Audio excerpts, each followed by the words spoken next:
Vivian spoke without looking at me. That was the first thing I noticed, not the words themselves, but the direction of her eyes, which were aimed at the notary public sitting at the head of my dining room table, as though I were furniture in the room rather than the woman who had lived in it for 31 years. She held a folder. Cream-colored, expensive, the kind of folder that communicates authority before a single word is spoken. She opened it, set it flat on the table my husband and I had bought together in 1993 from a shop in the Old Quarter, carried home in pieces, assembled on a Sunday afternoon while he made bad jokes about the instruction manual. "The will has been updated," she said. "Father made his wishes very clear before he passed. You're welcome to stay in the house as a guest. But the assets belong to us now. He decided you'd be taken care of. Isn't that enough?" The room held 11 people. My sister-in-law, who had flown in from the south, 2 cousins on my husband's side. Our neighbors, Mr. and Mrs. Lan, who had come because I had asked them to, and who now sat very still with the particular stillness of people witnessing something they did not expect. Attorney Lawrence Pham at the head of the table, his pen already moving. Henry beside him, my son, my only child, staring at the tablecloth as though it contained a message he was trying to decode. Not one of them spoke. I looked at Vivian. She was wearing white, which in this country is the color of mourning, though I doubted she had chosen it for that reason. Her hair was perfect. Her hands on the folder were steady. She had the composure of a woman who had rehearsed this moment many times in private and was now delivering the performance she had prepared. I smiled. Small, without warmth, without explanation. Then I folded my hands in my lap and looked at the altar across the room, where my husband's photograph sat between 2 white candles and a cup of tea I had placed there that morning. The incense had burned down to ash. The smoke was gone. Only the smell remained, that particular smell of sandalwood in something older, something that belongs to rooms where people have been loved and lost. I did not say anything. Vivian continued reading from the document, her voice measured and professional, the voice she used at her spa when she wanted clients to feel that they were in capable hands. The numbers she recited meant nothing to me in that moment. The accounts, the property valuations, the careful legal language dividing what my husband and I had built across 4 decades of shared mornings and difficult years and the quiet accumulation of a life. It all passed over me like water passes over stone, because I was thinking about a key. A small key. Brass, slightly tarnished. The kind that fits a safety deposit box at a bank branch. My husband had pressed it into my palm 11 days before he died, during one of his better afternoons, when the medication had settled and his eyes were clear, and he held my hand with more strength than I expected. He had not spoken. He had only looked at me with an expression I recognized from 39 years of marriage, the expression that meant, "Pay attention, Mai. This matters." I had not asked him what it opened. I had not needed to. He knew me. He knew what I did with keys. Let me tell you about the woman sitting at that table while Vivian read from her folder. Not the woman Vivian saw, which was a 67-year-old widow in a gray aubaba, gray-haired, small-framed, hands folded quietly in her lap. Not the woman attorney Lawrence Pham saw, which was a grieving spouse unlikely to cause complications. Not even the woman Henry saw, though Henry's version was the most complicated of all, layered with guilt and the particular blindness of a man who loves his wife more than he is willing to examine. The woman at that table had spent 38 years as an office accountant. Not a glamorous career. Not a career that announces itself at dinner parties or appears on the kind of business cards that impress people. A career of ledgers and columns and the meticulous tracking of numbers that must balance, always, exactly, without exception. A career of finding the discrepancy buried in page 17 of a report that everyone else had approved, of noticing the entry dated 1 week before the invoice it referenced, of understanding that the truth of any document is not in what it says but in what it cannot quite conceal. 38 years of reading numbers. 38 years of reading signatures. I knew my husband's handwriting the way I knew his voice. The particular pressure of his pen, heavier at the beginning of each stroke, lighter at the end, the way his family name looped slightly to the right, a habit he had developed as a young man and never corrected, the way his signature, in his final months, had become smaller and more effortful, genuinely smaller, the contraction of a body conserving its energy but still unmistakably his, still carrying that rightward loop. The signature on Vivian's document did not have that loop. I had seen it for only 3 seconds, from across the table, at an angle, while Vivian was still speaking. 3 seconds was enough. 38 years in accounting teaches you to see quickly, to hold what you've seen, to trust the precise and quiet instrument of your own professional eye. The signature was wrong. Not obviously wrong. Not wrong in the way that would make a neighbor notice or a notary pause. Wrong in the way that a column of numbers is wrong when every figure is plausible but the total cannot be correct. The kind of wrong that requires someone who has been trained to look past what is presented and attend instead to what is underneath. Vivian closed the folder. She looked at me for the first time since she had sat down, waiting for my response. For tears, perhaps, or protest, or the confused grief of an old woman who did not fully understand what she had just been told. I looked back at her calmly. "Thank you," I said. That was all. 2 words. Vivian blinked once, very briefly, and then arranged her face back into its composed expression. The meeting ended 20 minutes later. People filed out through my front door, some touching my shoulder as they passed, some avoiding my eyes. Henry left without speaking to me. Mrs. Land paused at the threshold, looked at me for a long moment, and then nodded a small, knowing nod that contained more communication than anything spoken in that room. I closed the door. I walked to the altar, stood before my husband's photograph. He was smiling in it.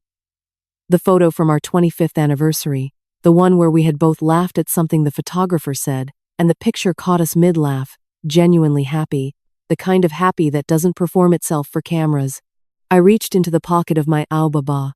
The small brass key was still there, where I had placed it that morning before the meeting, because I had known not the specifics, but the shape of what was coming, the way you know weather is changing before the sky shows you anything.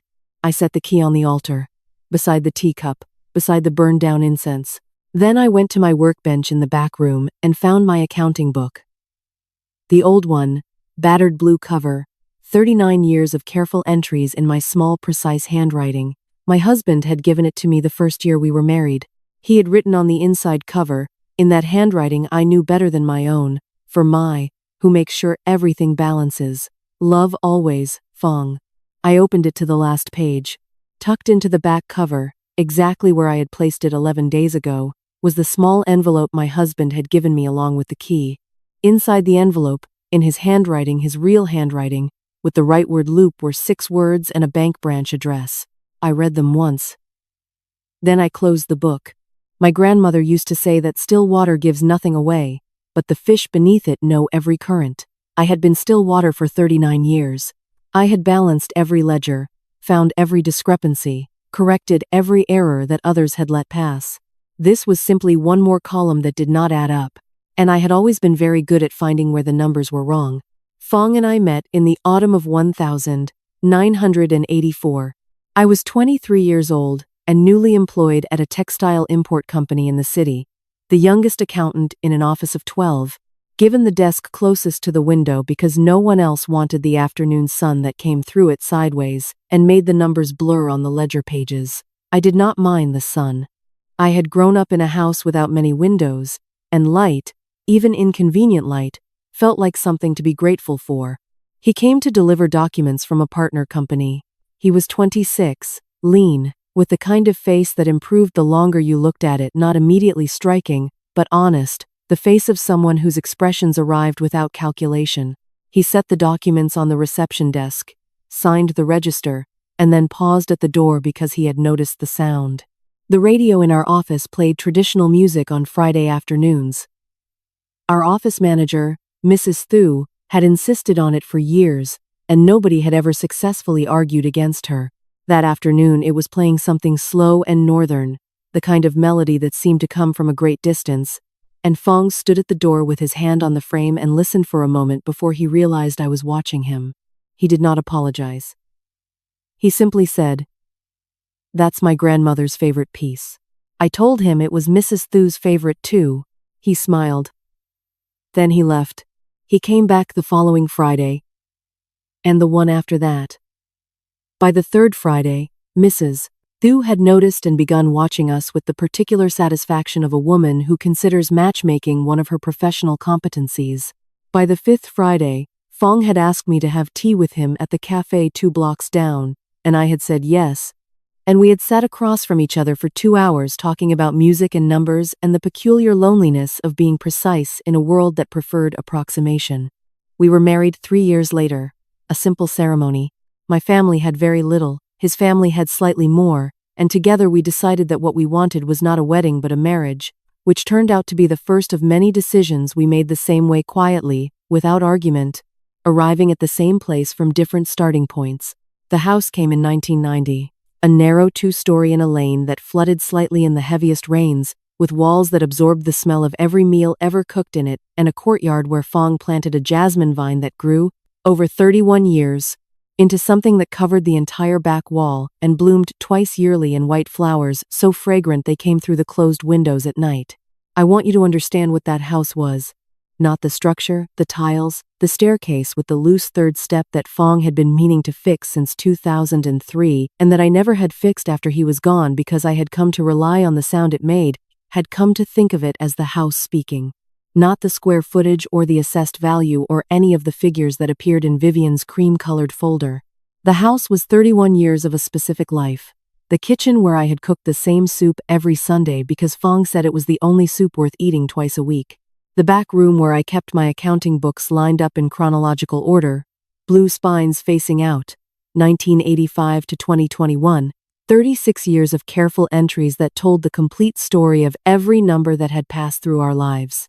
The altar table in the main room, which had held incense for Fong's parents, and then for my mother, and then, most recently, for Fong himself, the photograph I had chosen showing him mid-laugh at our 25th anniversary, because I could not bear to remember him any other way. Fong worked in logistics for most of his career. He had a talent for systems, for understanding how things moved from one place to another, what the delays meant, where the breakdowns happened. He said once that accounting and logistics were the same discipline expressed in different languages. Both were about tracking what goes in and what comes out and accounting for everything that happens in between. He was right about that, as he was right about most structural things. Where he was less reliable was sentiment. He kept everything. Receipts from restaurants we had visited once in 1991, ticket stubs from performances at the City Theater. The children's drawings Henry had made in primary school, stored in a folder labeled in Fong's handwriting, Henry's art important. Henry had not drawn anything since secondary school, but Fong had never stopped treating those early pieces as though they might appreciate in value. I used to tease him about it. "You keep everything," I said once. "Everything worth keeping," he answered. Henry was born in 1982, 2 years before Fong and I met, from a brief relationship Fong had ended before it properly began. He came to live with us when he was 6. After his mother moved abroad and arrangements needed to be made, I had agreed without hesitation, which surprised some people and did not surprise Fong at all. He had looked at me when we discussed it with a particular expression that meant he already knew my answer and was simply being respectful by asking. Henry was a quiet boy who became a quieter man. He had Fong's talent for systems and none of his ease with people, which made him a competent engineer and an uncomfortable social presence. He was not unkind. He was not, I believed for a long time, dishonest. He was simply a person who had learned to minimize conflict by reducing the surface area of his own opinions, and this tendency, which had been harmless in him at 20, had become something more troubling in him at 42, when his wife's opinions had expanded to fill every space his had vacated. Vivian came into our lives in 2017. I will be fair, she was charming in the early years. Attentive at family meals, interested in the business of the house, skilled at the particular art of making older people feel consulted rather than managed. Fong liked her. He said she reminded him of the efficient young women who had worked in his logistics company, organized, fast-thinking, always 3 steps ahead. I liked her less. Not dramatically, not in a way I could have named at the time. It was the accountant's instinct again, the persistent, low-level awareness that a set of numbers was presenting itself too cleanly, that the figures were arranged for impression rather than accuracy. Everything Vivian did was slightly too correct. Her concern for Fong during his illness was expressed at exactly the right volume, in exactly the right settings, witnessed by exactly the right people, I noticed. I filed it away.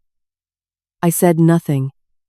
Because I had 38 years of professional experience telling me that you do not raise an objection until you have something more than instinct to support it.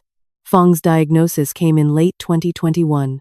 A progressive neurological condition, the doctors said, which was a precise way of saying that his body had begun an orderly retreat from the outside in. His hands went first.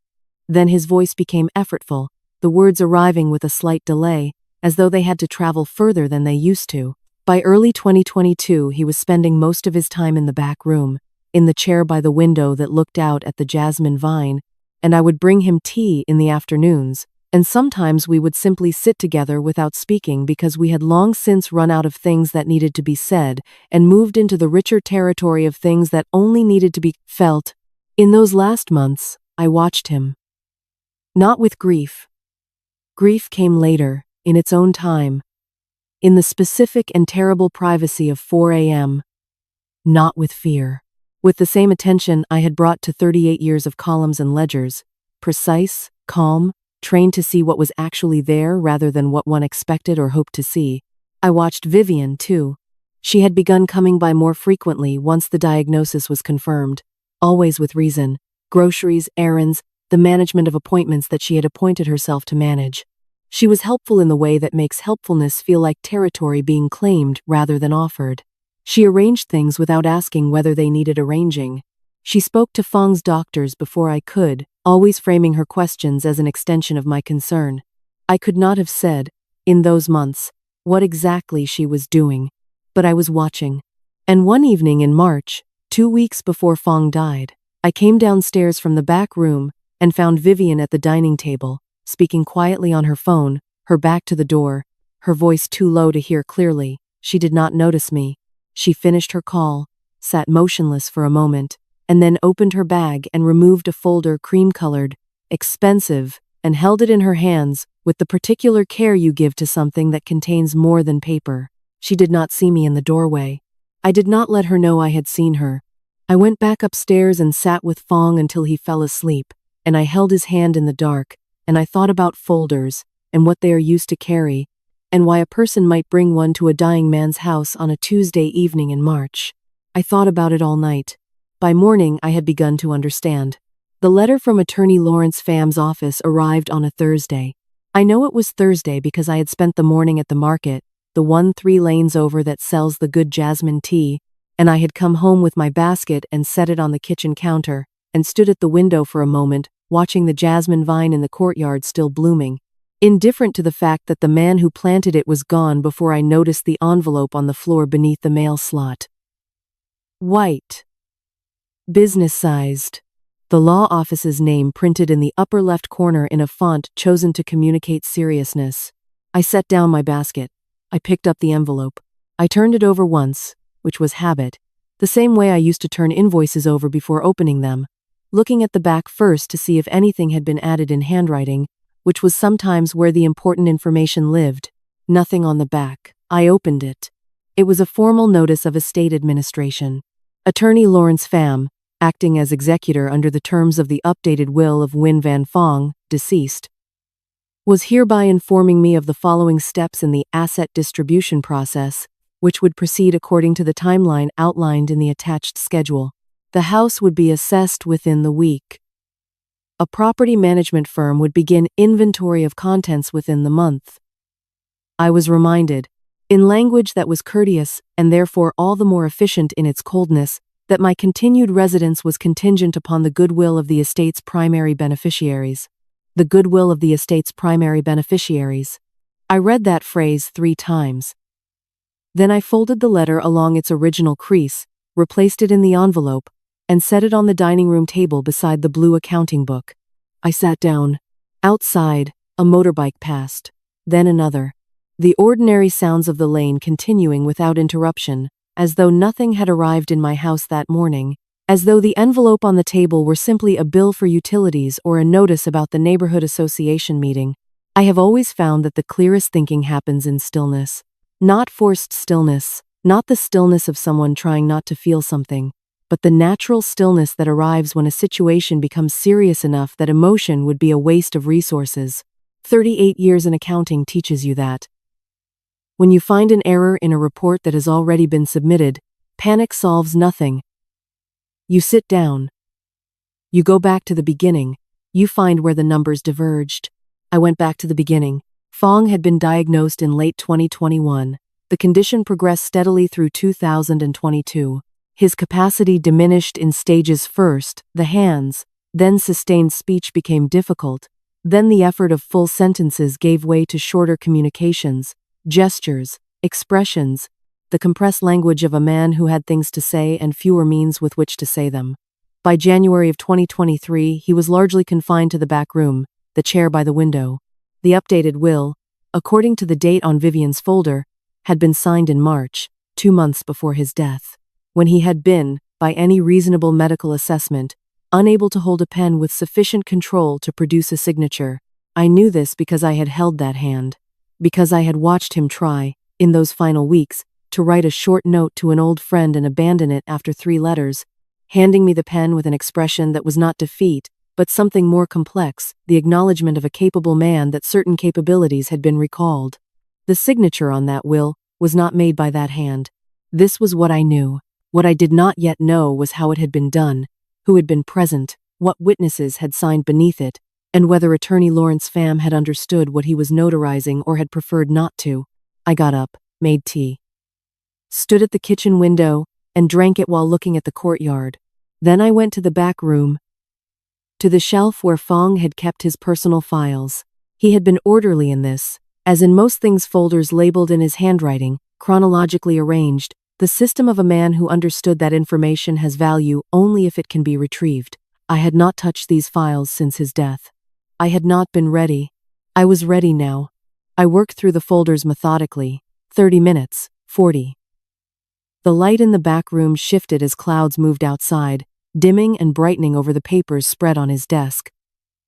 Medical records, insurance documents, the deed to the house, which carried both our names, as it had since 1990, bank records, investment accounts, modest ones, the careful accumulation of people who had never earned extravagant salaries but had also never spent extravagantly. Then a folder I did not recognize, newer than the others. Green, not the beige he used for everything else. No label. Inside, a single sheet of paper. A photocopy of a document I did not immediately recognize until I looked at the header and understood it was a record from a notary registry, the kind of administrative confirmation generated when a notary public certifies a document. The notary listed was Lawrence Pham. The date was March 14th. But what stopped me was not the date. It was the witness signature line beneath Fong's name. 2 witnesses were required by law. The first signature I did not recognize. The second was written in a hand I knew very well. Vivian. She had been present. She had signed as witness to her father-in-law's signature on a document he could not have signed. I set the photocopy down on the desk. I looked at it for a long time without touching it. Outside, the jasmine vine moved against the window, its white flowers pressing briefly against the glass and then retreating. I thought about what it means to witness something, the legal weight of it, the responsibility. A witness attests. I was present. I saw this. I confirm it happened as it is described. Vivian had attested to a signature that was not Fong's. She had stood in this house, or wherever that signing had taken place, and she had put her name to a lie. Not a small lie, not an error, not an ambiguity that could be explained by confusion or good intention. A deliberate, specific lie that had only one purpose, which was to take what was not hers. I placed the photocopy carefully back in the green folder. I placed the green folder at the front of the row on the shelf, separate from the others, so I would know exactly where it was. Then I picked up the letter from Lawrence Pham's office and read it a second time, more slowly, looking now not at what it said but at what it revealed about how certain they were. The language was confident. There was no hedging, no acknowledgement of complexity. The timeline was already set. The property assessor was already scheduled. They believed this was finished. That belief was important information. I went to the altar in the main room and stood before Fong's photograph for a while. Not praying. Exactly. Thinking, in the particular way I had always done my best thinking in proximity to the person who had known me best, even now that knowing existed only in one direction. I did not speak out loud. I only looked at his face mid-laugh, the jasmine vine visible through the window behind him in that photograph, and I thought about the key in my pocket, and the envelope in my accounting book, and 6 words in his handwriting, and a bank branch address. The property assessor was coming next week. They had sent me a letter informing me of this as though it were a courtesy rather than an intrusion. As though the 31 years I had spent building this household were simply a period of temporary occupancy that was now, tidily, concluding. I looked at the date on the assessor's notice. 7 days. 7 days was enough time, barely but enough. I reached into the back room shelf and took the green folder with me to the dining table. I set it beside the accounting book. I sat down and opened a fresh page in my personal notebook, not the accounting book, a different one, smaller, that I used for lists and observations, and I began to write, not quickly, deliberately. Each item its own line, its own weight. What I had, what I needed, what the timeline required. I had been a bookkeeper for 38 years. I knew how to work against a deadline. I knew how to prepare for an audit. I knew that the only effective response to a set of fabricated numbers was a complete and unimpeachable set of real ones. I also knew something that Vivian did not know, because she had looked at me across the dining room table and seen a grieving widow and concluded, reasonably from her own frame of reference, that grief made a person small. She did not know that I had been reading columns of numbers since before she was born, that I had been trained, across 4 decades, to maintain precision under pressure, to find the flaw in a document that everyone else had approved, to work quietly and thoroughly until every figure was accounted for. She did not know about the green folder. She did not know about the key. She did not know about the 6 words in Fong's handwriting. She thought she had already won. And for 7 days, I intended to let her go on thinking that. I went to the bank on Friday morning.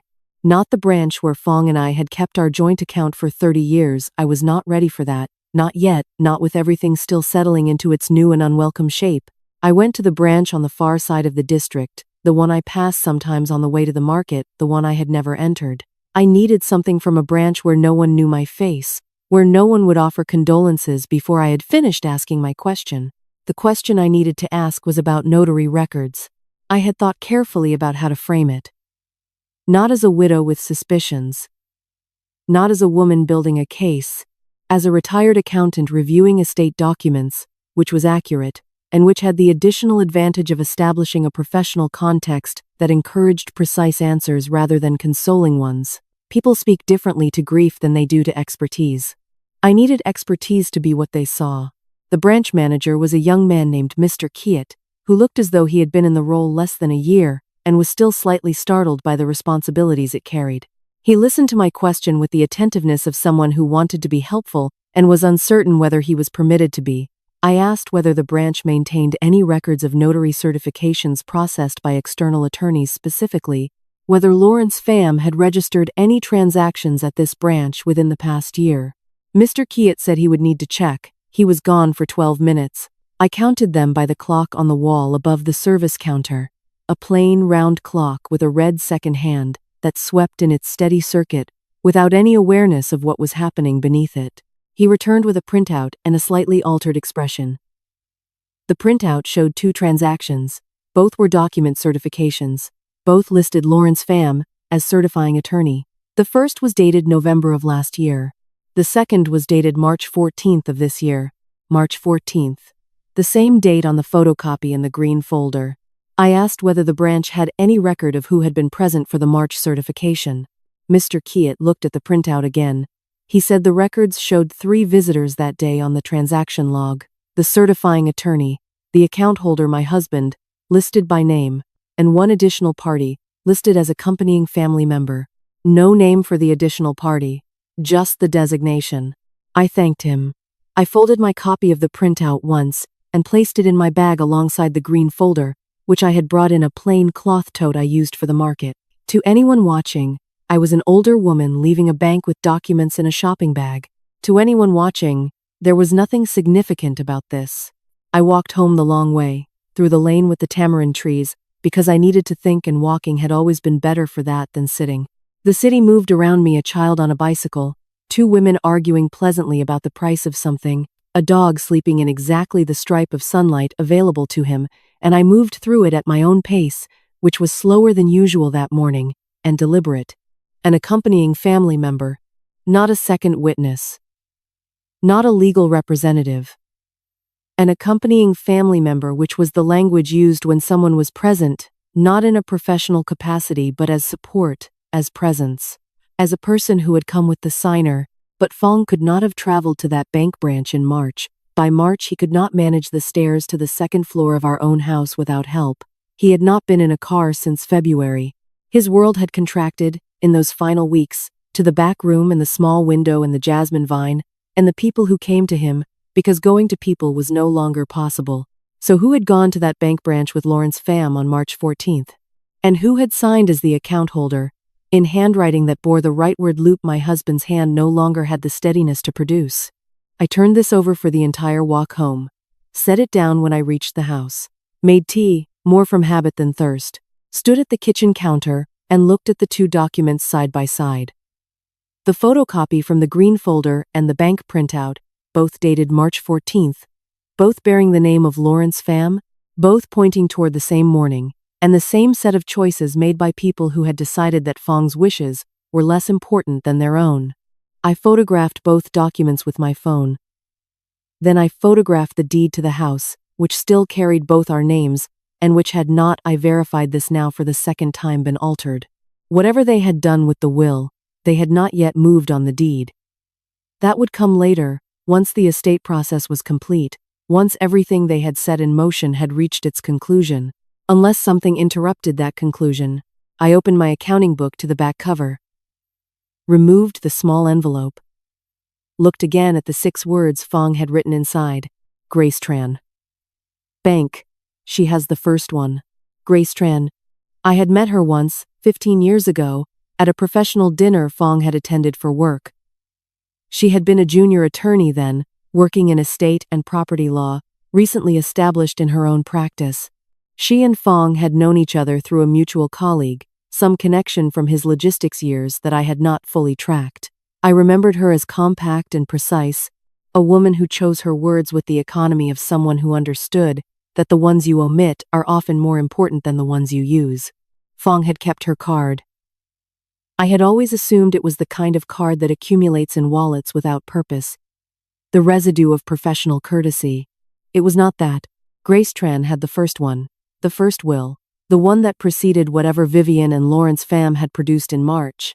I found Grace Tran's practice with a search on my phone. She had expanded since that dinner, a proper firm now, 4 attorneys listed on the website, her name first. I wrote down the number. I did not call it yet. Calling required knowing exactly what I was going to say, and I was not yet at that point. I was still at the earlier point, the one where you have found the error and are tracing it backward to understand the full extent of the problem before you begin correcting it. What I had so far. A will dated March 14th. Signed by a man who could not have traveled to sign it, witnessed by his daughter-in-law, certified by an attorney whose relationship to that daughter-in-law I had not yet established, processed at a bank branch that recorded only an unnamed accompanying family member as additional presence. What I did not yet have. The connection between Vivian and Lawrence Pham that preceded the will. How long they had been planning this. Whether Henry knew, and how much, and in what form his knowing had expressed itself as action or inaction. And one more thing I did not yet have, though I was beginning to understand its shape. I went to the bookshelf in the back room, the one beside Fong's desk, and I ran my finger along the spines until I found what I was looking for. An old city directory, the kind published before everything moved online, thick and slightly swollen with humidity. I turned to the listings for legal professionals. Lawrence Pham's entry was brief. Private practice, specializing in estate law and property transfer, established 2009. There was an address, now outdated, and beneath it, a secondary listing that had not been in the main directory but in the supplementary index at the back, the section that listed professional associations and changes of status. 2019. License suspended. Violation of professional conduct standards. Duration, 24 months. 2021. license reinstated following review. The suspension had ended 1 year before Fong's diagnosis. I stood in the back room with the directory open in my hands, and I thought about the timing, the way a suspended attorney, newly reinstated, might look for opportunities that required discretion rather than reputation, clients who needed results rather than records. Clients like Vivian. I closed the directory, replaced it on the shelf, sat in Fong's chair, and looked at the jasmine vine through the window, its white flowers moving slightly in the afternoon air, and I was very still for a long time, in the way I had learned to be still when a problem required more than I currently had, but I could see, clearly enough, the direction in which the remaining information lay. I would call Grace Tran on Monday. I would go to her office with the green folder and the bank printout and the 6 words Fong had written. And I would begin the process of correcting what had been altered. But first I needed to know one more thing, because everything I had found so far pointed toward Vivian and Lawrence Pham and the March signing and the unnamed accompanying family member, but there was a piece still missing, a piece I had been circling without naming, a piece that involved my son and what he had known and when. I picked up my phone. I looked at Henry's name in my contact list. I had not spoken to him since the will reading, 3 days ago, when he had left without meeting my eyes. I set the phone down without calling. Then I noticed something I had not noticed before, in the quiet of the back room with the directory closed on the shelf and the jasmine vine moving outside. Fong's desk drawer, the narrow one at the top, the one he used for small things, stamps and pen refills, and the rubber bands he collected from the morning newspaper, was not fully closed. I had left it closed. I had been careful about that when I reviewed the files 2 days ago. Someone had been in this room since then. The drawer had been moved a 1/4 inch. I know this sounds like the kind of detail that belongs to imagination rather than observation, a 1/4 inch, in a drawer that had been closed for weeks, in a room that no one else used. But I had spent 38 years in an office where shared spaces meant shared errors, where someone else's hand in your files meant something had been looked at or removed or replaced in a slightly different position than it had occupied before. You develop a relationship with the precise location of things. You know the exact angle at which a folder rests in its slot, the exact weight distribution of a drawer at rest. The drawer had been moved, recently, and by someone who had been trying not to leave evidence of having moved it. I did not open it that night. I photographed it first, the gap, the position, then I went to the kitchen and made soup that I did not eat, standing at the stove and running through the possibilities in the methodical way I had always approached a discrepancy. Not who would do this, who had access. Access was the first question. Access was always the first question, because it reduced the field before motive came into play. The front door key. Fong and I had kept 3. 1 on the hook beside the door, which was mine. 1 in the drawer of the hall table, which had been Fong's and was still there, unchanged, because I had not been able to touch it yet. And 1 that we had given to Henry, years ago, for emergencies. Henry had a key. In the morning, I opened the narrow drawer carefully. The stamps were there, the rubber bands, a pen I had not seen in months, which Fong must have put there and forgotten. And at the back, beneath a small folded envelope, I recognized as containing extra cabinet screws, a piece of paper that I did not recognize at all. It was a photocopy, folded in thirds, the way documents are folded for envelopes. I unfolded it slowly. It was a page from what appeared to be a different will. Not Vivian's version, not the cream folder document read at the dining table. This was older paper, a different font, a different layout. The name at the top was my husband's. The date at the bottom was 6 years ago. But it was not the same document Grace Tran held at the bank. There were 3 pages to the original will I knew about. This was 1 page, only the signature page, and the signature on it was Fong's. His real signature, with the rightward loop, the slightly heavier pressure at the beginning of each stroke. His signature from 6 years ago, when his hands were still entirely his. Someone had kept this page, had brought it here, to this room, and hidden it in this drawer. Why would someone hide evidence of the authentic signature? The only reason to hide it here, in this house, in this room, was if they intended to use it later, to demonstrate what the real signature looked like in comparison to the forged one in March, which meant someone in this situation understood that the March signature was wrong and was building a record of the difference. Someone was working against Vivian, someone who had a key to this house. I photographed the page 3 times from different angles.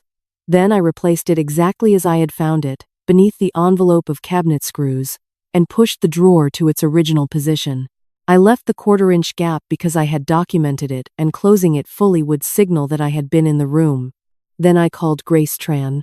She answered on the third ring with her name and her firm's name, brisk and economical, the voice of someone for whom time was a material thing that could be spent well or poorly. I told her my name. There was a brief pause, barely a second, barely perceptible before she said, "Mrs. Nguyen, I've been expecting your call." Those 5 words rearranged the shape of what I thought I knew. She had been expecting my call, which meant she knew I would call, which meant she knew more than I had assumed she knew, which meant Fong had told her more than 6 words in an envelope. I asked if I could come to her office. She said yes. That afternoon, she would clear the time. Her office was in the center of the district, up 2 flights in a building that smelled of old paper and new varnish. The combination that belongs specifically to law offices that have been in the same location long enough to accumulate the first and ambitious enough to periodically apply the second. She met me at the door herself, which told me she had not sent a junior to receive me, which told me she understood the weight of this meeting. She was smaller than I remembered from 15 years ago. Or perhaps I had simply been less practiced then at reading the precise dimensions of a person. She sat me down across from her desk, and she placed a folder on the surface between us. Not cream-colored, not expensive-looking, just a plain brown folder, the kind that communicates function rather than authority. She said, "Your husband came to me 18 months ago." 18 months. Before the diagnosis had become serious. Before the back room and the chair and the contracted world, he came to me, she continued, because he was concerned. Not about his health, he was not yet significantly symptomatic. He was concerned about a conversation he had overheard, between Henry and Vivian, at your house, in the kitchen, when they believed he was asleep upstairs. She opened the folder. Inside was a document I recognized immediately as a will. The layout, the formal language, the signature blocks. She turned it to face me. "This is the will your husband made 18 months ago," she said. "With me. In this office. With 2 witnesses who have no connection to your family. It supersedes any prior document, and, more importantly, any document purporting to have been made after it, unless that subsequent document can be demonstrated to have been made with full legal capacity and without undue influence." I looked at the document. My name appeared in it with the same precision that Fong applied to everything. "What was the conversation?" I asked, the one he overheard. She was quiet for a moment. Then she said, "He heard them discuss what they would do when the time came. The house, the accounts, how to manage the process. Henry said he was not comfortable. Vivian said comfort was a luxury they could not afford if they intended to maintain the life they had built. Henry had been uncomfortable. Not absent, not ignorant, uncomfortable. There is a difference between those 3 states, and the difference matters enormously, and I sat in Grace Tran's office with that difference opening in my chest like a drawer pulled too quickly, contents shifting. I asked, "Does anyone else know about this document?" She shook her head. "Only the 2 witnesses, who are bound by privilege. And your husband's instruction to me, which was to wait until you came to me yourself. He said you would know to look." He said, and she paused here in the way people pause when they are about to pass along words that were intended for a specific recipient. He said, "Mai has never missed an error in a column of numbers in 38 years. She will not miss this one." I looked at the window behind her desk. A narrow window, city rooftop visible beyond it, pigeons on a ledge, moving in their small private negotiations. I asked the question I had been building toward since the morning I found the drawer displaced. "The page in Fong's desk drawer," I said. "The signature page from an earlier document.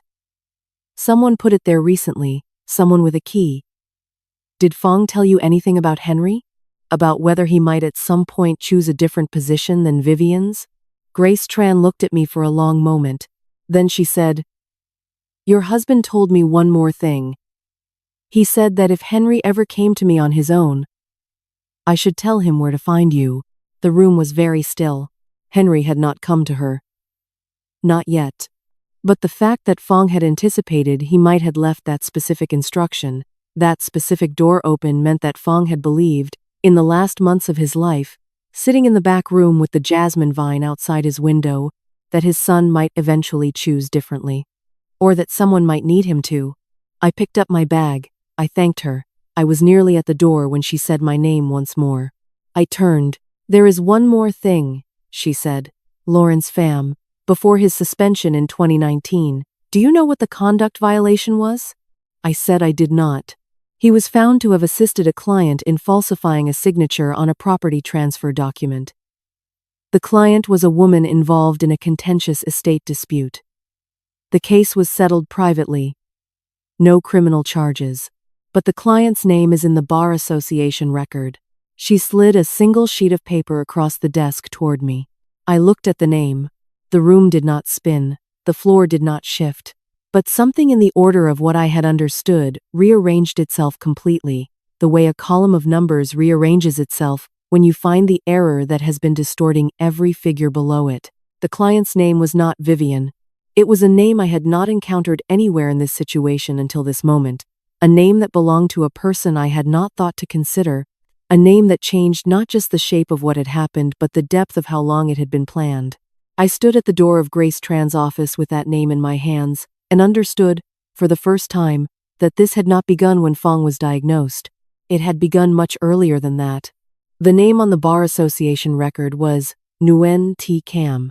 I did not know this woman. I had never heard Phong mention her, never seen her name in any document in his files, never encountered it in 31 years of shared correspondence and household administration. She was not family.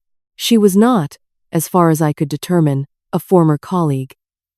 She was a name from 2019, attached to a suspended license, attached to a falsified property signature, and she was somehow the thread that connected Lawrence Pham to this situation years before Phong's diagnosis, years before the cream-colored folder, years before March 14th. I wrote the name in my smaller notebook when I returned home. Underlined it once. Beside it I wrote, "Who is she? And how does she connect to Vivian?" Then I made tea and sat at the kitchen table and did what I had always done when a set of numbers refused to resolve. I went back to the inputs. The property violation in 2019. Lawrence Pham had assisted a client in falsifying a signature on a property transfer. The client's name was Nguyen Thi Mai. The case had been settled privately, no criminal charges, which meant a private settlement required a private agreement, which required parties on both sides of the dispute, which meant someone had agreed to keep the matter quiet in exchange for something money, most likely, or an outcome. And then, 2 years later, Pham's license was reinstated. 2 years later, Phong was diagnosed. 2 years later, Vivian began visiting the house with more frequency and more purposefulness.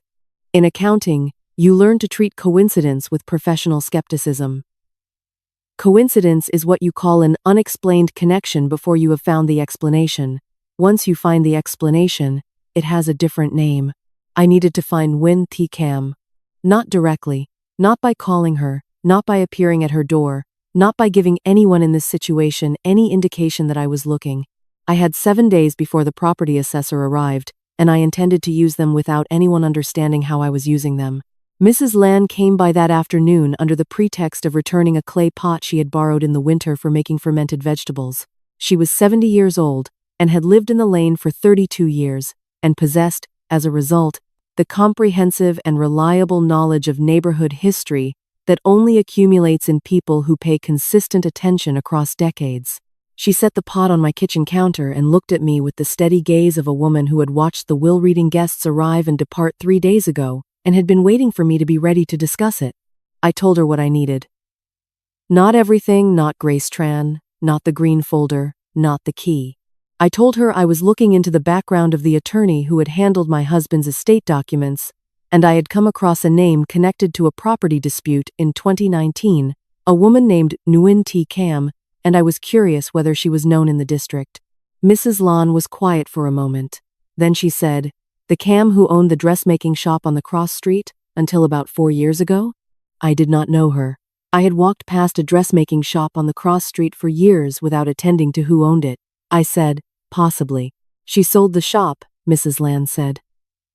"Under circumstances people found unusual. The shop had been in her family for 30 years. She was not old enough to retire. And then one day, it was simply gone. New signage, new management, Cam gone to Saigon, her sister said, though the sister did not seem to know much beyond that. When? I asked. Mrs. Lan thought for a moment. Early 2020. Not long after the new year. Early 2020. 6 months after Lawrence Pham's suspension. 6 months after a private settlement. I thanked her. She left the clay pot, and 2 additional pieces of information offered as afterthought: the name of Cam's sister, who still lived in the district, and the observation that the man who had bought the dressmaking shop had, according to Mrs. Land's sources, paid substantially below market value. Substantially below market value. Meaning someone had leverage over the seller.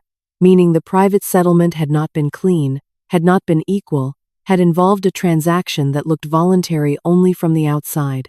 I spent the evening in the back room with the city records I could access through my phone, working through property registration changes in the district for 2019 and 2020. The work was not fast. The databases were not designed for the kind of cross-referencing I was doing, and the search functions were imprecise, and I had to compensate with patience and the trained habit of reading row by row rather than scanning for keywords. I found the property transfer at 11:40 in the evening, the dressmaking shop on the cross street. Transfer registered February 2020. Previous owner: Nguyen Thi Mai. New owner: a property holdings company registered 6 months earlier, in August 2019. The registration date of that company was 2 months after Lawrence Pham's conduct violation had been filed with the Bar Association. I looked at the directors of the property holdings company. 2 names. The first I did not recognize. The second was a name I recognized immediately because I had spent the past week learning to recognize everything about her. The company that had acquired Nguyen Thi Mai's family shop, almost certainly through leverage, almost certainly through whatever private settlement had kept Cam from pursuing criminal charges, had Vivian listed as a director. I set my phone on the desk. I looked at Fong's photograph, which I had moved to the back room in the first weeks after his death because this was where he had spent his last months and it felt right to have him here. His face mid-laugh. The jasmine vine behind him, white flowers caught in the light. I thought about what my grandmother used to say when the girls in our family were impatient with slow processes, with things that could not be rushed. She would look at us with the patience of someone who had outlasted many urgent things, and she would say, "A bamboo grove does not grow by pushing. It grows by holding hold long enough, and nothing can stop it." I had been holding, I had been still water, and I had been patient, and I had collected what I found and moved carefully through the available information. And now the picture was larger than I had understood it to be a week ago, larger than I had understood it to be that morning. This was not an opportunistic scheme that Vivian had constructed after Fong's diagnosis. This was a pattern. She had done something like this before, had leveraged Pham's previous violation, had acquired property from a woman who could not afford to fight, had registered a company, and built a structure that would absorb the assets she was moving toward. She had been practicing. Fong's estate was not the first time. It was the largest, and the most personal, and the one she had planned most carefully, but it was not where she had learned. I closed my notebook. The city was quiet outside, the lane emptied of its daytime sounds, and the jasmine vine was invisible in the dark beyond the window, but I knew it was there, holding the back wall, rooted in the way that things root when they have been tended across enough seasons. I would call Grace Tran in the morning. I would tell her about the property holdings company. I would tell her about Nguyen Thi Mai, and Grace Tran would help me understand whether what I had found was evidence or merely information, and what the difference between those two things required of me next. I turned off the lamp on Fong's desk. In the dark, I thought about Henry, about the signature page hidden in the drawer, about someone who had a key and had used it and had left something behind, whether deliberately or in haste I still could not determine, about Fong's instruction to Grace Tran: "If Henry comes to me on his own, tell him where to find her." Henry had not come to Grace Tran, but he had come to this room, and he had left something for me to find. I needed to know why before I decided what to do with it. In the morning, before I called Grace Tran, I would call Henry. But when I picked up my phone to set my alarm for 7, I saw that Henry had already called me twice, at 10:15 and 10:40, while I had been reading property records and had left no message, and the calls had come from a number I did not recognize, different from his usual one, a number he had apparently used only tonight. Henry did not answer when I called back that morning. I tried twice, first at 7, then at 8:15, and both times the unfamiliar number rang without connecting, as though it had been used for its single purpose and was now simply a number attached to nothing. I tried his regular phone after that. It went to the recording immediately, which meant either the phone was off or he had declined the call deliberately, and I could not determine which from the sound of the recording alone. I made breakfast. Ate it standing at the kitchen window, watching the courtyard, the jasmine vine holding the morning light the way jasmine always does, indifferently, beautifully, without any awareness of what is happening in the house behind it. Then I called Grace Tran and left a message with everything I had found the previous night. The property holdings company, the registered directors, the dates, and the name Nguyen Thi Mai. I asked her to call me when she could. By the time I had washed my cup and dried my hands, I had heard the gate. Not a knock. The gate. The iron gate at the front of the lane entrance that opened to the small courtyard path before the front door. It opened with a particular sound, a scrape of metal on stone that I had listened to for 31 years, and knew the way I knew the loose third step on the staircase.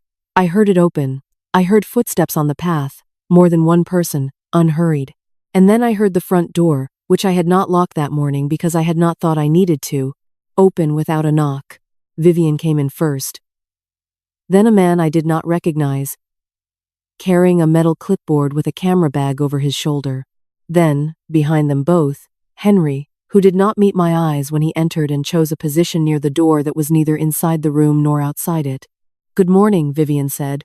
She said it the way she said everything, with perfect register, the tone of someone visiting a space they had already decided belonged to them, warmth calibrated precisely enough to prevent the accusation of coldness, while making no actual warmth available. She wore dark trousers and a structured blouse. The clothes of a person conducting business. The man with the clipboard was, she explained without being asked, from the property assessment firm. "He's a few days early," I said.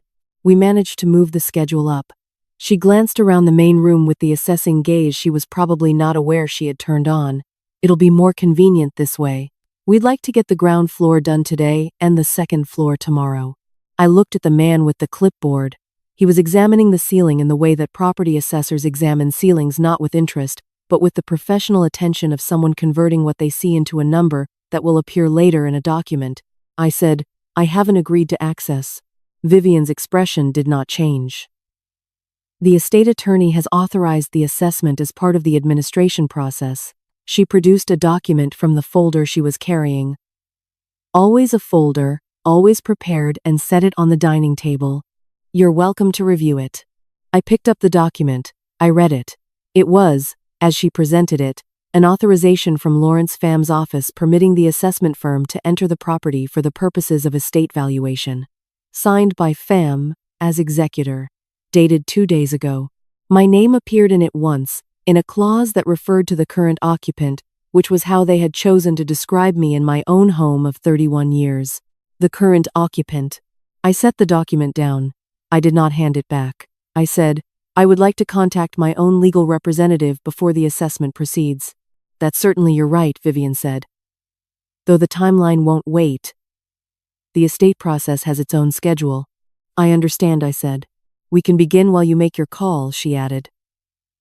"The ground floor won't take long." This was the mechanism. Not a confrontation, not a threat.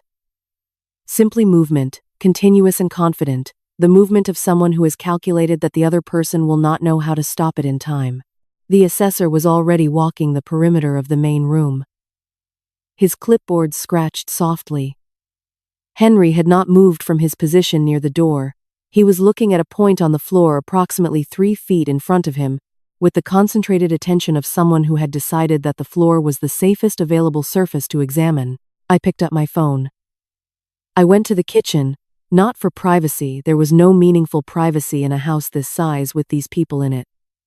But because the kitchen was the room I thought in most clearly, the room where the counter and the window, and the smell of 31 years of cooking provided a kind of orientation. I called Grace Tran's direct line. She answered immediately. She had already received my message. She had already looked up the property holdings company.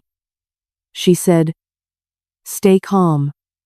Do not physically prevent the assessment, but do not sign anything and do not allow access to any storage areas, drawers, cabinets, the safe deposit box if it's at the house." "It's not at the house," I said. "The safe deposit box is at the bank." "Good." She paused. "I'll file a motion to pause the estate administration this afternoon. It won't take effect today. Can you document everything they do?" "I can," I said. "Do it quietly," she said. "And do not show them you're doing it." I returned to the main room. The assessor was photographing the altar. Not the family photographs, not the incense holders, just the altar table itself, which was, I supposed, a piece of furniture with assessed value independent of what stood on it. He photographed it with the impersonal efficiency of someone doing inventory in a warehouse. Vivian was examining the bookcase. She moved along it slowly, looking at the spines, and I watched her stop at the row of accounting books, the blue spines, chronological order, 1985 to 2021, and run one finger along them in a way that was too deliberate to be casual. She was looking for something, or confirming that something was still there. I crossed the room and stood near the bookcase without speaking. She removed her hand from the spines and gave me a small smile that communicated nothing except that she was not concerned about being observed. "How are you managing?" she said. "It must be difficult, being alone here." "I'm not alone," I said. "I have neighbors. I have friends." "Of course." She glanced at the altar. "It's a beautiful altar. Fong would have been touched." She said his name with familiar ease, the ease of someone who had practiced it until it no longer snagged on anything. I said nothing. The assessor moved toward the back room. I followed at enough distance to observe without impeding, my phone in my hand, camera running. I documented what he photographed, what he measured, what he opened. He opened the top 2 drawers of Fong's desk. He did not go to the narrow drawer at the top. Either it was not on his list or he did not know about its contents. I noted this. By noon they had completed the ground floor and the back room. Vivian thanked me with the graciousness of a host thanking a guest for their patience in someone else's home, and she said they would return the following morning for the second floor, and that the full assessment report would be available within the week, and that Lawrence Pham's office would be in touch to discuss next steps. At the door, Henry finally looked at me, just briefly. Just 1 second. Perhaps less, before he moved through the gate after his wife. His expression was not readable in the way that expressions are readable when the person wearing them intends communication. It was the expression of someone who has been told not to communicate and is holding to that instruction with the concentrated effort of a man aware that his compliance is being monitored. I closed the gate. I stood in the courtyard for a moment, in the thin afternoon sun. Then I went back inside and I stood at Fong's desk, and I opened the narrow drawer at the top. The signature page was gone. Not moved. Not displaced. Gone. The drawer was otherwise exactly as it had been. The stamps, the rubber bands, the pen, the envelope of cabinet screws. But the folded page of Fong's authentic signature was not there. The assessor had not opened that drawer. I had been in the room when the assessor worked in there.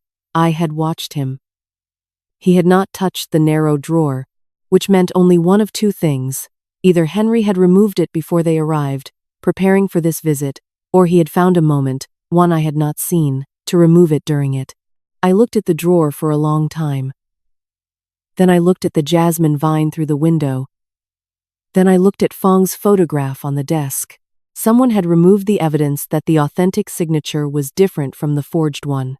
The question was whether they had removed it to destroy it, or to keep it safe. Grace Tran called at 7 in the morning. I had not slept. I had sat in the kitchen through the night with the accounting book open in front of me and a cup of tea that went cold an hour after I made it, and I had gone through everything I knew in the order I knew it, the way you audit a set of books, not looking for what you expect to find, but for what the numbers themselves are trying to tell you. By the time the phone rang, I had a page of notes in my smallest handwriting, more than I had started with, less than I needed. She said, "I found something last night. About Henry." I waited. "In the Bar Association file," she continued, "there is a secondary record attached to the 2019 case, not public. I had to ask a colleague who works in the review board to pull it. When Pham's suspension was under review, the board interviewed several parties. One of the interviews was with a witness who had provided a written statement about the original property transaction involving Nguyen Thi Mai. She paused. The witness was Henry. The kitchen was very quiet. Outside, the lane was just beginning its morning sounds: a gate, a motorbike 2 streets over, the particular silence before the city fully commits to noise. I looked at the jasmine vine through the window, white flowers in the early light, and I was very still. Henry had given a statement in 2019 about Vivian's previous use of Lawrence Pham. What did the statement say? I asked. She read it to me. Not all of it, the full document was several pages, but the relevant section. Henry had stated that he had been present when Vivian met with Pham, that he had seen documents exchanged, that he had understood a property transfer was being arranged. He had not, at the time, understood that the signature on the transfer was not the legitimate owner's. He had believed, or said he had believed, that the transaction was legal. When did he learn otherwise? I asked. She said, the statement does not specify, but the fact that he gave the statement suggests he knew enough, by the time of the suspension review, to confirm what had happened. The board used his account to corroborate the conduct violation. I put my hand flat on the kitchen table. A habit from years of accounting work, grounding yourself physically when the numbers have become large enough to be disorienting. He testified against her, I said. Against Pham, technically. But Vivian was the client. Yes. I sat with that for a moment. Not because it was complicated, but because it was the opposite of complicated, because it was simple in the way that painful things are simple, stripped of everything except what is true. In 2019, Henry had known. He had seen his wife use a suspended attorney to falsify a document and take property from a woman who could not fight back. He had known. And then he had what? Told the Bar Association, yes. But he had stayed. He had remained in the marriage. He had remained in proximity to Vivian and her methods, knowing what those methods were, and he had allowed himself to be in the lane the afternoon the assessor came, standing near the door, not meeting my eyes, positioned between his wife and his mother in a house his father had built with his own savings over 11 years. I asked Grace Tran, is there any indication in the record that he tried to stop it? In 2019. Or after. A pause. The statement reads as retrospective, she said carefully. He described what he saw. He did not describe attempting to intervene. After we finished the call, I did not move for several minutes. I sat with the phone on the table beside the cold tea and the open accounting book. And I let the full weight of it settle in the way you let weight settle rather than fight it, because fighting weight that is real only exhausts you without changing anything. My husband had known this. He had sat in the back room with the jasmine vine in the contracted world of his last months, and he had known that his son had watched something like this happen before, and had chosen through silence, through inaction, through the particular cowardice of a man who understands wrong and participates in it anyway by omission to remain.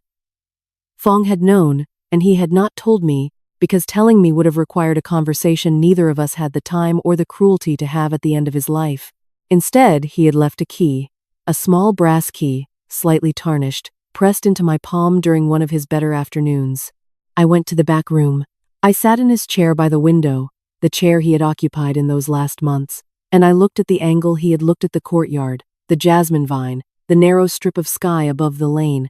I tried to understand what he had seen from this position in the last year of his life. Not just the vine.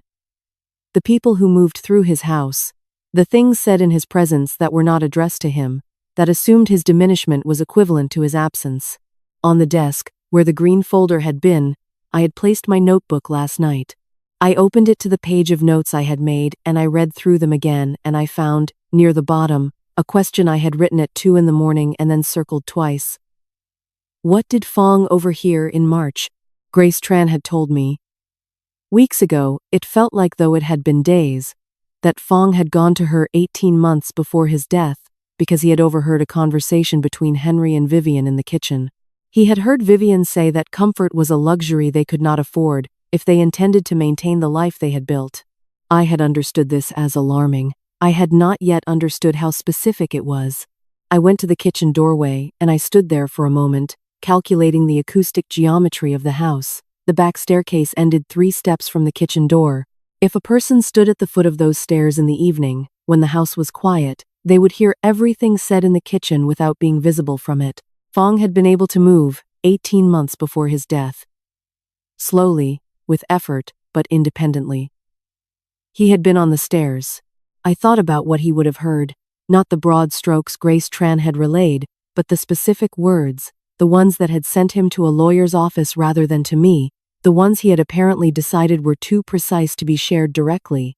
I looked at the kitchen, the counter where I had stood for 31 years, the window I looked through when I needed to think, the table where 11 people had sat while Vivian read from her folder, the table where I had sat across from my husband for thousands of ordinary meals, and for the difficult conversations, and for the silences that in a long marriage carry more content than words. I pulled out the chair he used to sit in. I sat in it. I faced his usual position across the table, which was now my usual position, which was now empty. The pain arrived then, not the managed pain I had been carrying since the will reading, not the working pain of someone with a task to perform. The unmanaged kind. The kind that has no professional application, no ledger to balance, no column in which it can be entered and accounted for. The pain of understanding that my husband, in the last year of his life, had sat in that back room knowing that the woman his son had married was the same kind of person who had taken Nguyen Thi Mai's family shop, and that his son had watched it happen before, and that it was happening again, and that he had protected me the only way still available to him quietly, through a key and a folder and 6 words, because coming to me directly would have meant saying aloud what he had seen, which was that the child we had raised together had not become what we had hoped. He had protected me from knowing that, too. He had pressed that key into my palm and looked at me with the expression that meant, "Pay attention, Mai, this matters." And what he had not said, what he had held back in the same deliberate way he had held back everything that could not be undone by saying it, was this. "I'm sorry I cannot fix this. I'm sorry it will require this of you. I'm sorry about Henry." I sat in his chair for a long time. The morning light moved across the kitchen in the slow way it moves when you are not doing anything to interrupt it. Then, I picked up my phone. I opened my notebook to a clean page. I called the number Grace Tran had given me for the Bar Association's review records coordinator. The pain was real. It was also finished, or rather it was finished as a reason to stop. Grief and precision are not incompatible. I knew this.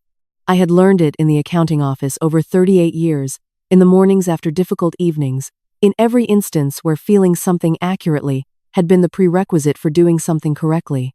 I had the green folder, I had the bank printout, I had Grace Tran and the first will and the safe deposit box, which they did not know about and had not found. I had the signature page from the narrow drawer, which Henry had taken, and which might be evidence of his guilt or evidence of his change of mind, and I did not yet know which, and I would need to know, and I had, most precisely and most painfully, the complete picture. Vivian had done this before. Lawrence Pham had helped her before. Henry had known before, and Fong had spent the last year of his life making sure that when the time came, I would have everything I needed to end it. The coordinator answered. I gave her my name and my case reference number.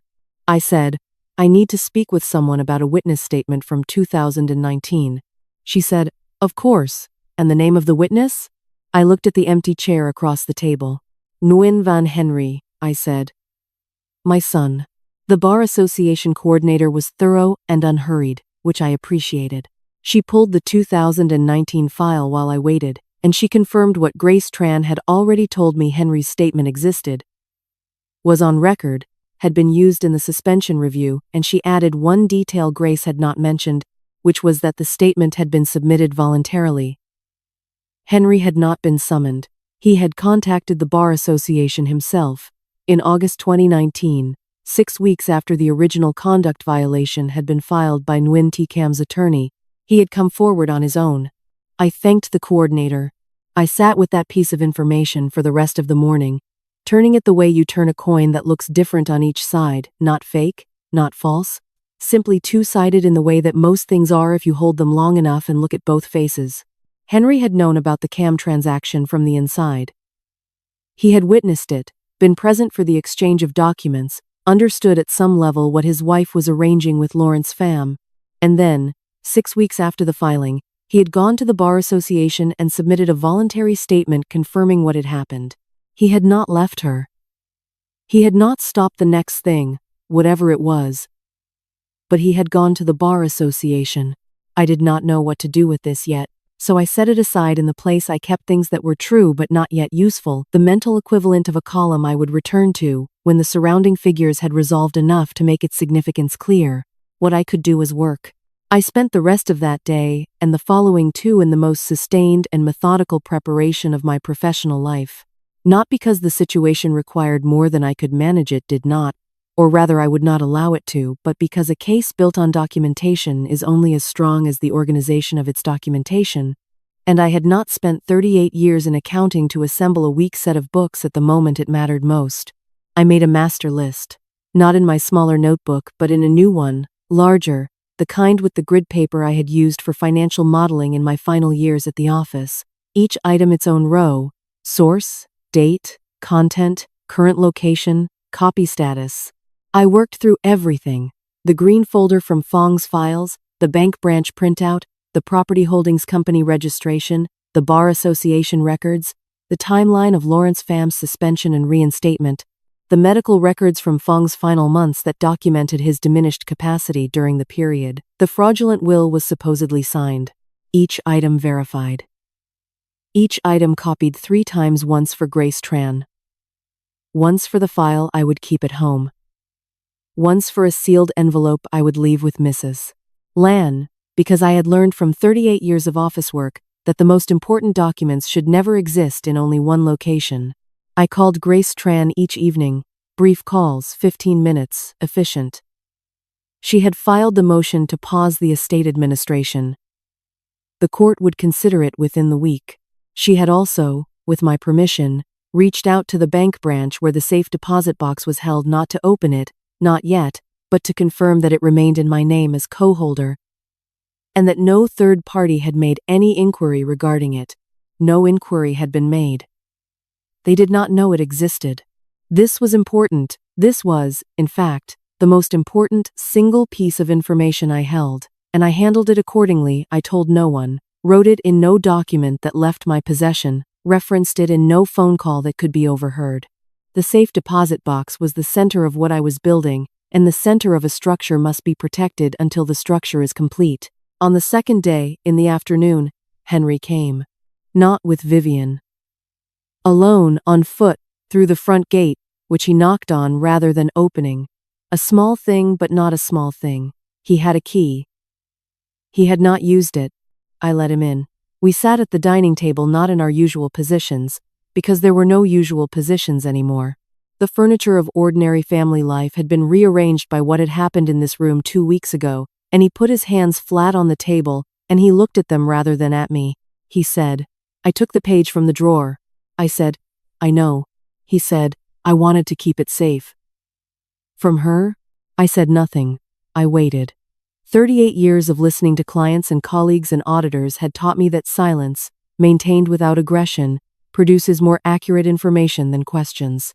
He said, "I knew what she did to Cam. In 2019, I found out after it was already done, and he stopped. I didn't stop it. I should have. I went to the Bar Association instead, and I told myself that was enough. It wasn't enough." He put the signature page on the table between us. He had kept it in a plain envelope, no markings. The kind I used for grocery receipts. He pushed it toward me. I said, "Why now?" He said, "Because she took something of his. Of Dad's." He looked up then, briefly, and his eyes were red in a way that had nothing to do with the afternoon light. And I thought about what he would have wanted. Not what he would have said. He wouldn't have said anything, you know how he was, but what he would have wanted. I did know how he was. I had known for 39 years. I took the envelope. I placed it beside the accounting book without opening it. Then I said, "I need you to do something, not now. On a specific day, at a specific time, in a specific place. When I tell you." He said, "What do I have to do?" I said, "Be present. That's all. Just be there and tell the truth." He was quiet for a moment. Then, "She'll know." "Yes," I said. he said, and then I looked at the altar across the room. The photograph, the candle, the cup of tea I had placed there that morning and had not yet changed. Then things will be what they should have been, I said. That's all. He left 30 minutes later, through the front gate, which he pulled closed with the same care he had knocked on it. I watched him from the window. He walked slowly up the lane in the direction of the main street, his hands in his pockets, his shoulders carrying the specific weight of a person who has made a decision they cannot retract. I did not know if I trusted him. I knew I was willing to find out. That evening, I completed the master list. 41 entries, each verified, each copied, each stored in its designated location. The sealed envelope was with Mrs. Lan. Grace Tran had her copies. Mine were in the accounting book, organized chronologically, in the order I intended to present them. Then I went to the bank. I did not go to the branch, not yet, that was for later, for the specific day. For the moment Grace Tran and I had identified as the right one. I went instead to verify the hours, the parking, the floor layout, the location of the room where meetings were conducted. I was a retired accountant, old enough to be unremarkable in a bank lobby, and I moved through it without drawing attention, noting what I needed to note, and left after 10 minutes. I had one more item to add to the master list when I returned. I wrote it in the final row. Safe deposit box. Bank branch, room 3. Key in accounting book. Back cover. Grace Tran holds certified copy of contents. Then I underlined it. Then I closed the book. Outside, the jasmine vine had bloomed again, the second blooming of the year, the one that always came in late autumn without announcement, a fact of the vine's nature that did not require the season's permission or anyone's attention to proceed. The white flowers filled the courtyard with their particular fragrance, faint in the evening cool, present without insisting on themselves. I had spent 67 years becoming exactly the kind of person who would know what to do in a situation like this one, who would not panic, would not confront prematurely, would not move until every figure was in its correct position and the column was ready to be totaled. The day after tomorrow, Grace Tran would receive the court's response to the motion. The day after that, if the response was what we anticipated, I would make 3 phone calls. And the day after that, we would go to the bank. The storm had been building for months. I had simply been deciding, very carefully, where I intended to be standing when it arrived. The court granted the motion on a Wednesday. Grace Tran called at 8:47 in the morning, which I know because I had been sitting at the kitchen table since 6 with my accounting book open and my tea going cold beside it, and I had looked at the clock when the phone rang with the reflex of someone who has spent decades noting the time of things because time is evidence. The motion to pause estate administration had been granted pending review of the documentation we had submitted. Lawrence Pham's office had 48 hours to respond. I made 3 phone calls after I hung up with Grace Tran. The first was to Mr. Duke, the branch manager at the bank where the safe deposit box was held. I had met him once, briefly, in the preliminary visit I had made to understand the room layout and the hours, and I had formed the impression of a man who took the administration of other people's trust seriously, which is not a universal quality in branch managers, and should not be assumed. He confirmed the appointment time for Friday at 10 in the morning. He confirmed the meeting room. He confirmed that the certified copy of the box's contents, held by Grace Tran's office, constituted sufficient legal standing for us to proceed. The second call was to Mrs. Lan, to tell her that Friday was the day, and that she should have her envelope ready. The third call was to Henry. He answered immediately, as though he had been waiting. I gave him the time and the address, and I said, "Come alone, and do not tell her you are coming." He said nothing for a moment and then he said, "I understand." I hung up before either of us could add anything that would make the conversation more complicated than it needed to be. I spent Thursday doing ordinary things. I went to the market. I changed the incense on the altar. I sat in Fong's chair in the back room and looked at the jasmine vine for a while, the white flowers moving slightly in the October air. I did not review the documents again. I had reviewed them enough, knew them well enough, and reviewing them a final time would have been the action of someone who doubted their preparation, which I did not. What I thought about, on Thursday, was a sentence. "You're welcome to stay in the house as a guest. But the assets belong to us now." Vivian had said this at my dining room table, in front of 11 people, In the voice, she used to communicate that a decision had already been made and what was happening now was simply the courtesy of informing the affected party. She had said it without looking at me, which was the part I had returned to most often in the weeks since. Not the words themselves, the direction of her gaze, as though my response was so fully anticipated that it did not require the minor effort of eye contact. She had looked at me and seen a retired accountant in a gray au-ba-ba. She had seen grief and age and the specific vulnerability she believed would make me manageable. She had seen a woman whose relevance to the document she was reading was administrative, the current occupant, as the assessor's notice had phrased it. Nothing more. She had not seen 38 years of finding where the numbers were wrong. Friday arrived, the way important days arrive, not differently, not with any atmosphere the calendar had arranged specially, but just as morning, just as light coming through the kitchen window at the same angle it always came, just as the jasmine vine holding its flowers in the courtyard air. I dressed in the same clothes I had worn to the will reading. The gray au-ba-ba, my good shoes. I did this deliberately, because precision matters in the small things as much as in the large ones, and because I wanted Vivian, when she walked into that room, to see the same woman she had dismissed 3 weeks ago, and understand in the moment before understanding became irreversible that she had been looking at the wrong thing the entire time. We arrived separately. Grace Tran was there first, seated in the meeting room with her own folder open on the table. Mr. Duke was there, standing near the door in the composed manner of a professional man who has been briefed on a situation and is prepared to execute his responsibilities. 2 bank employees sat to one side with a transcript recorder between them. I sat at the center of the table, facing the door. At 10:15, Vivian and Lawrence Pham entered.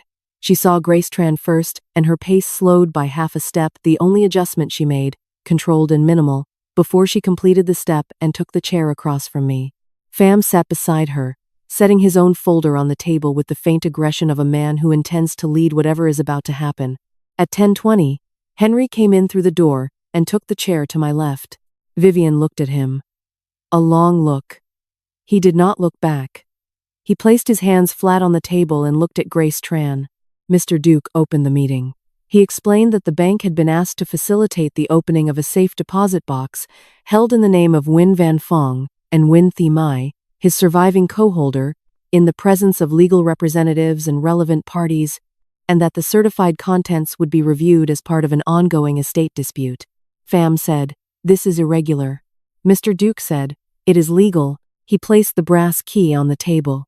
My key, slightly tarnished, which I had carried in the pocket of this same au-ba-ba for 3 weeks, and which now sat on a bank table in the October morning light, small and specific.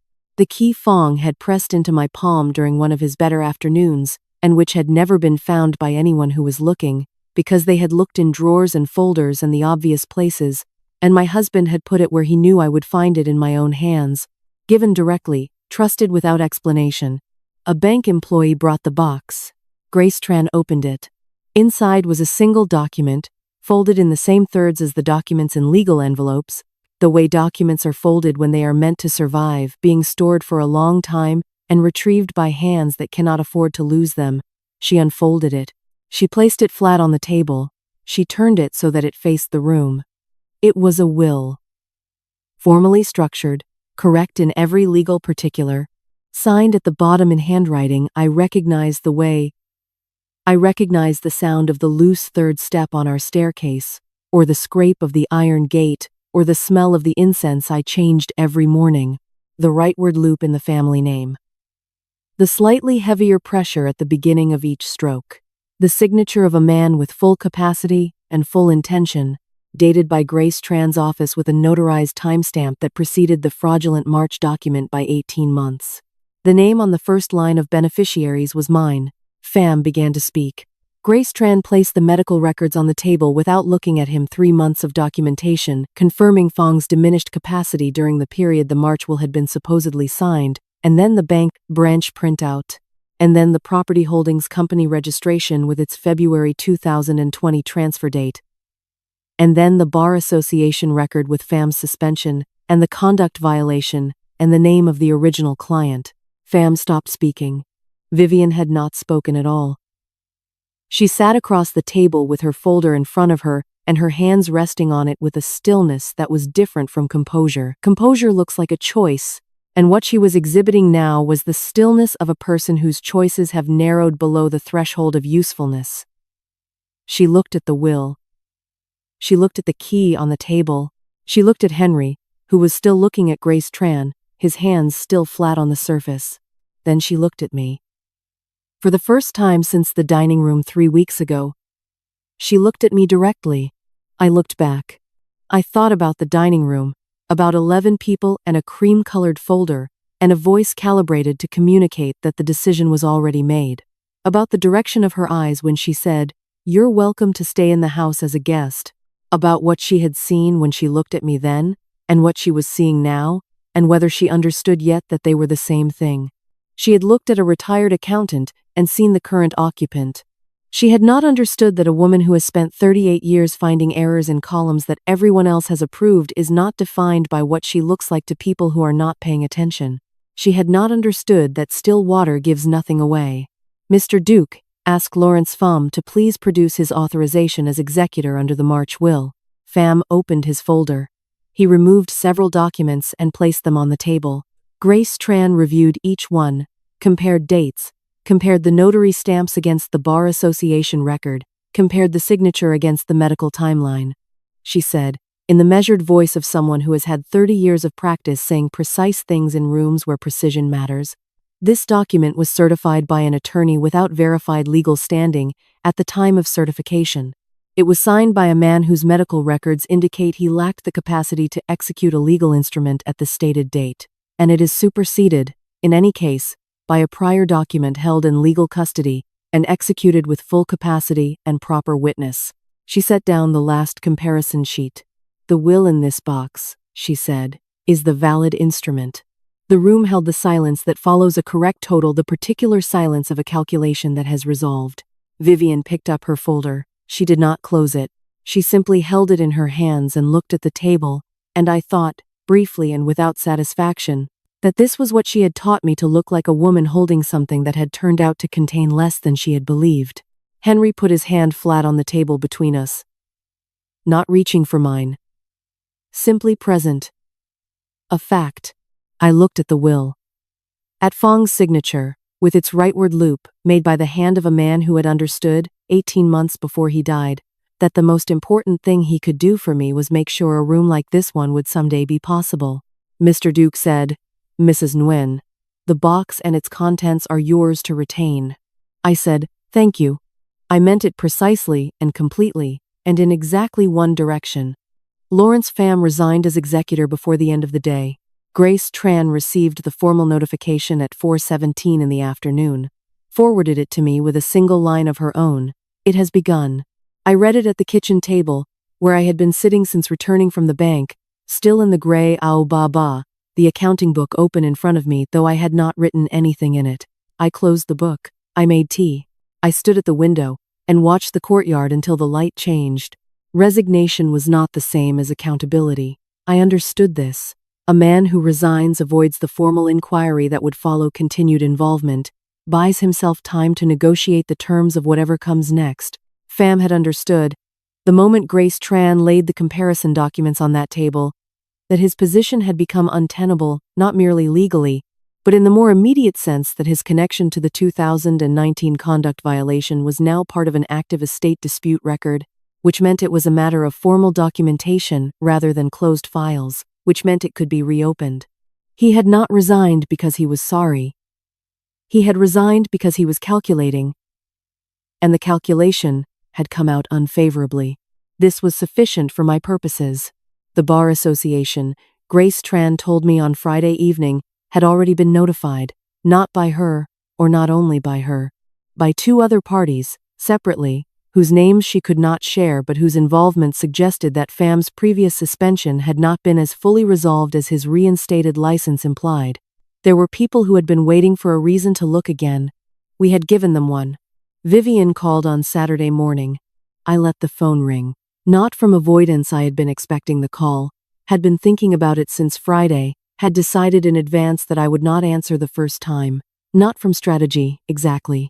from the understanding that the first call from a person in Vivian's current position would be the call of someone who had not yet finished deciding what they wanted to say, and an unanswered first call gave them the time to finish deciding, which made the second call more honest. The second call came 40 minutes later. I answered.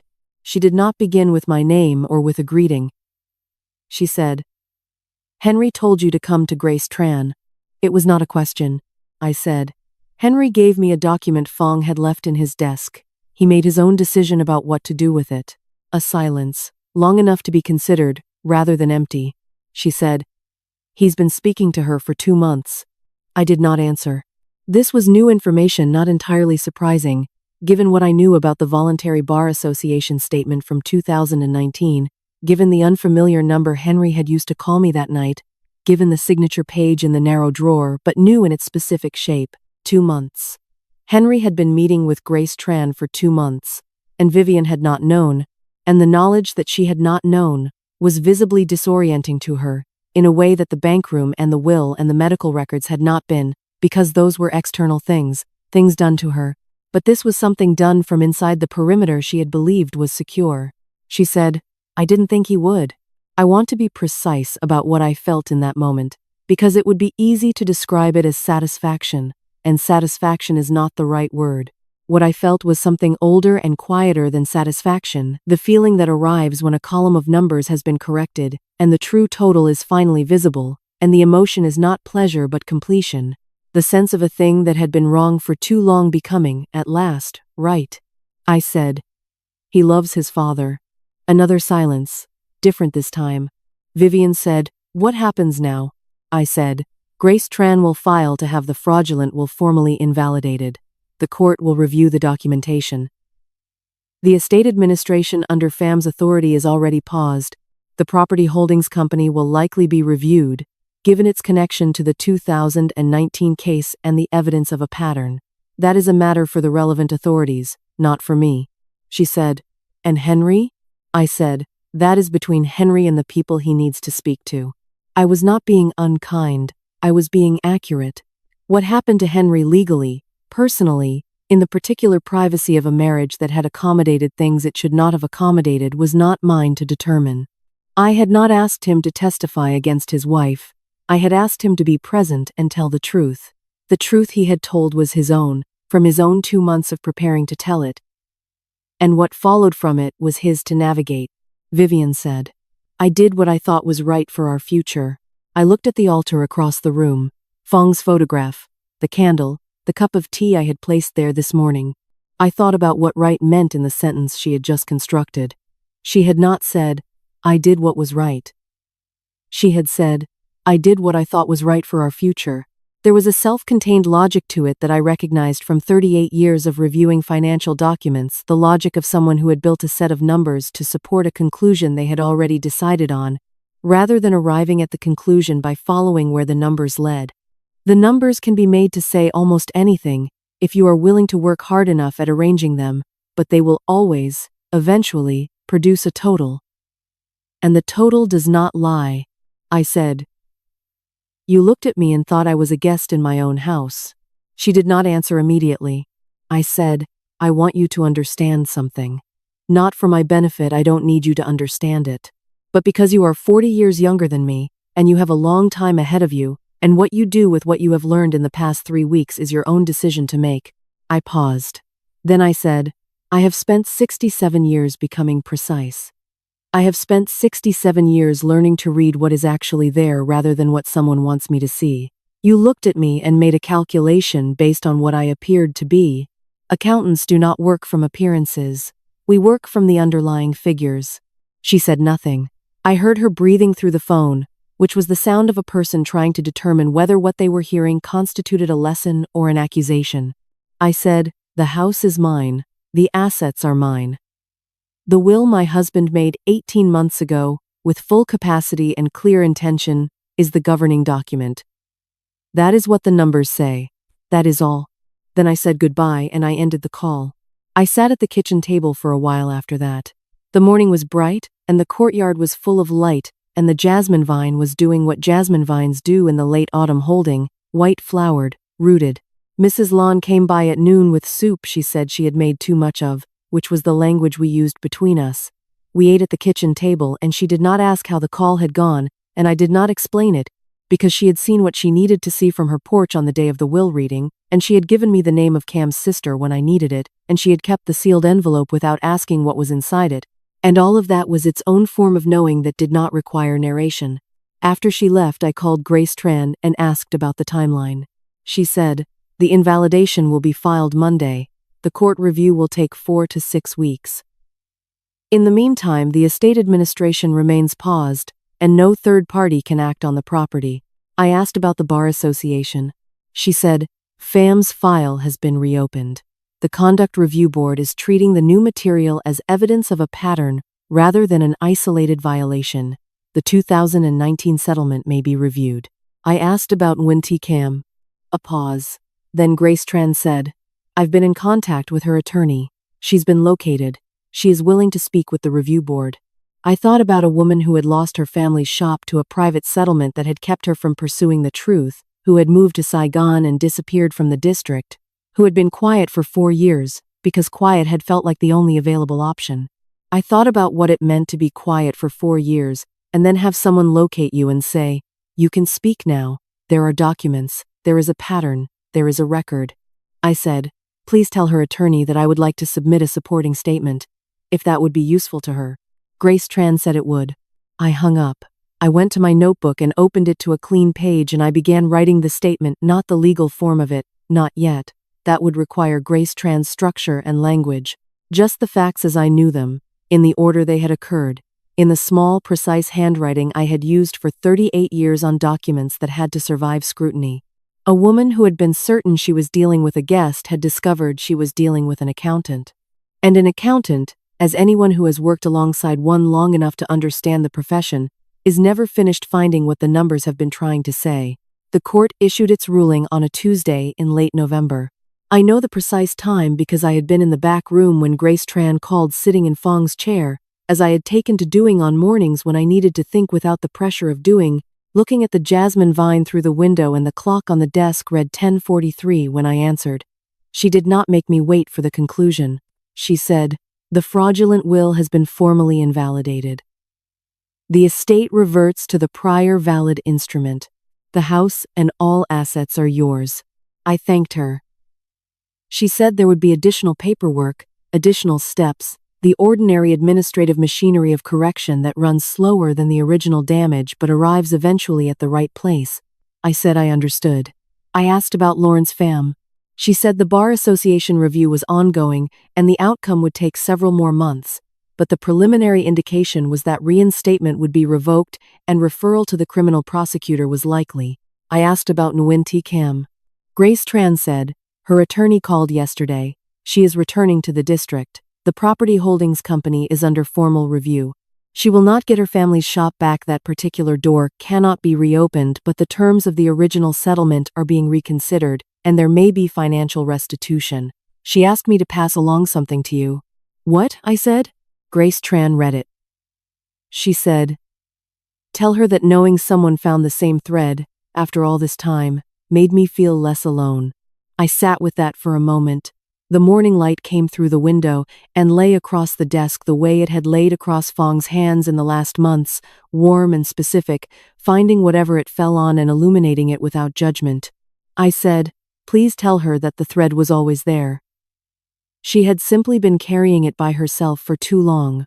After the call, I remained in the chair for a while, not thinking, precisely, occupying the space.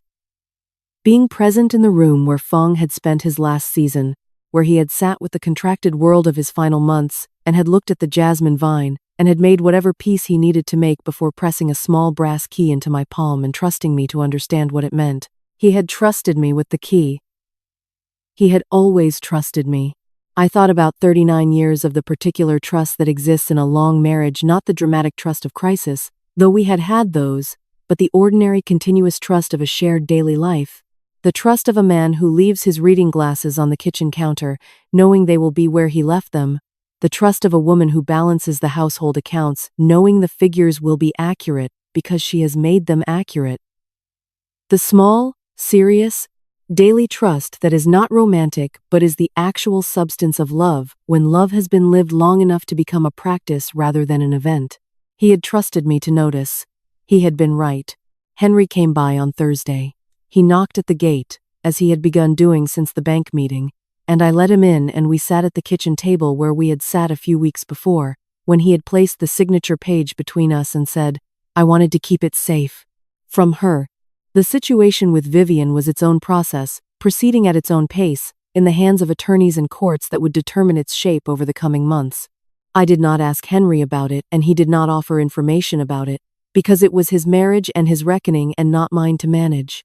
What I knew was that he was living in a rental apartment in the district, that he had met twice more with Grace Tran on his own matters, and that he came on Thursdays and sat at my kitchen table and drank tea and sometimes said things and sometimes did not. And I had decided that this was enough for now, and that enough for now was, in fact, a meaningful thing. On this Thursday he brought flowers for the altar. Simple ones, the kind sold at the market 2 lanes over yellow chrysanthemums, which Fong had liked for reasons he had never fully articulated except to say once that they were honest flowers, flowers that did not pretend to be anything other than exactly what they were. Henry placed them in the vase beside the photograph himself. He stood at the altar for a while with his back to me, and I did not speak, and the kitchen was quiet around us, and the incense smoke moved in its slow way through the afternoon air.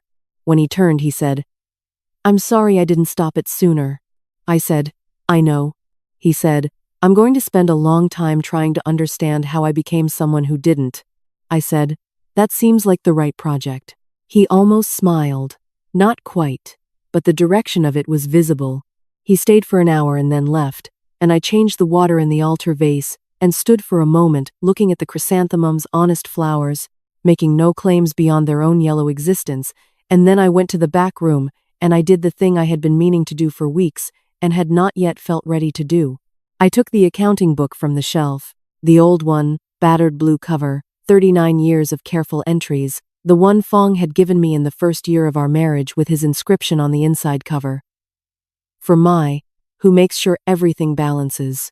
I opened it to a clean page at the back. I sat at his desk. I used his pen, which I had not used since his death, which still wrote the same way it always had, smoothly, without resistance, the pen of a man who had replaced cartridges before they ran out because running out in the middle of something important was not something he was willing to accommodate. I wrote, November. Settlement of estate, Nguyen Van Phong, deceased.